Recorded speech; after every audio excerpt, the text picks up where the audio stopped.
ગુજરાત કિસાન કોંગ્રેસના ચેરમેને માંગ કરી. કિસાન કોંગ્રેસના ચેરમેન પાલ આંબલિયાએ માંગ કરી છે ડુંગળીની નિકાસબંધી હટાવવા બાબતે ભાજપ સરકાર નોટિફિકેશન જાહેર કરે. નોટિફિકેશન જાહેર કર્યા વગર માત્ર ખોટી જાહેરાતો કરી કેન્દ્ર સરકારના સચિવ રોહિતકુમાર સિંઘે ડુંગળી નિકાસબંધી હટાવી નહીં હોવાનું કહ્યું. તો ડુંગળી નિકાસબંધી હટાવવા બાબતે સરકાર સ્પષ્ટતા કરે. નિકાસબંધી હટાવ્યા વગર ભાજપે શા માટે ખોટો પ્રચાર કર્યો? પ્રતિબંધ હટાવ્યો નથી તો જાહેર માધ્યમોને ખોટી માહિતી શા માટે આપી? ખોટી માહિતી જાહેર કરી ભાજપે ખેડૂતોનો દ્રોહ કર્યો છે. તો ખોટો પ્રચાર કરી ખેડૂતોને ગુમરાહ કરવા બદલ ભાજપ ખેડૂતોની માફી માંગે. ખોટી માહિતી રજૂ કરી વાહવાઈ લૂંટવાનું ભાજપનું ષડયંત્ર ખુલ્લું પડી ગયું છે.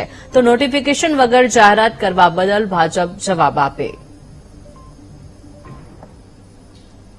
સરકારનો મોટો નિર્ણય, ખેડૂતલક્ષી નિર્ણય જે ગણાવ્યો, આ નિર્ણય તો ક્યાંક ને ક્યાંક ખોટો છે એવું રોહિતકુમાર સિંઘ કેન્દ્ર સરકારના સચિવ કહે છે. ત્યારે મારો ગુજરાત કિસાન કોંગ્રેસનો સવાલ છે કે જો નિકાસબંધી હટાવવામાં ન આવી તો પ્રચાર પ્રસાર શા માટે કરવામાં આવ્યો? જાહેર માધ્યમોને ખોટી માહિતી શા માટે આપવામાં આવી?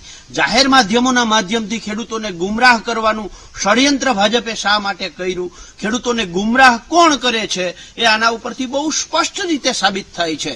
જાહેર માધ્યમોને ગુમરાહ કરવા બદલ, ખેડૂતોને ખોટી માહિતી આપવા બદલ, ખેડૂતોનો દ્રોહ કરવા બદલ ભાજપ જાહેરમાં માફી માંગે, અથવા તો જો નિકાસબંધી હટાવવામાં આવી હોય તો એનો પરિપત્ર, એનું નોટિફિકેશન જાહેર માધ્યમોના માધ્યમથી જાહેર કરે.